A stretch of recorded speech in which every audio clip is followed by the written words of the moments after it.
ఈనాడు group సంస్థల chairman Cherukuri Ramoji Rao కన్నుమూశారు. ఈ నెల 5న ఆయనకు శ్వాస తీసుకోవడంలో ఇబ్బందులు ఎదురవడంతో హైదరాబాద్ లోని ఓ ఆసుపత్రిలో చేర్చారు. అక్కడ చికిత్స పొందుతూ ఆయన శనివారం తెల్లవారుజామున 4 గంటల 50 నిమిషాలకు తుది శ్వాస విడిచారు. ఫిలిం సిటీలోని నివాసానికి ఆయన పార్థివ దేహాన్ని తరలించారు.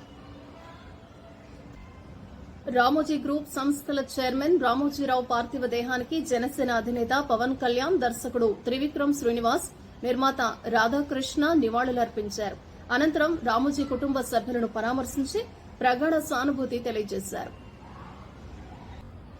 రామోజీరావులో అందరూ గంభీరమైన వ్యక్తిని చూస్తూ ఉంటారని, తాను మాత్రం చిన్నపిల్లాడిని చూశానని సినీ నటుడు చిరంజీవి అన్నారు. రామోజీ ఫిలిం సిటీలో ఆయన పార్థివ దేహానికి నివాళులర్పించిన తర్వాత చిరంజీవి మీడియాతో మాట్లాడారు. తెలుగు జాతికి గొప్ప స్ఫూర్తినిచ్చిన వ్యక్తి రామోజీరావని తెదేపా అధినేత చంద్రబాబు కొనియాడారు. రామోజీ గ్రూప్ సంస్థల చైర్మన్ రామోజీరావు పార్థివ దేహానికి నివాళులర్పించిన అనంతరం ఆయన మీడియాతో మాట్లాడారు. రామోజీరావు మృతి చాలా బాధాకరమని, ఒక యుగ పురుషుడు చనిపోవటాన్ని జీర్ణించుకోలేకపోతున్నానన్నారు.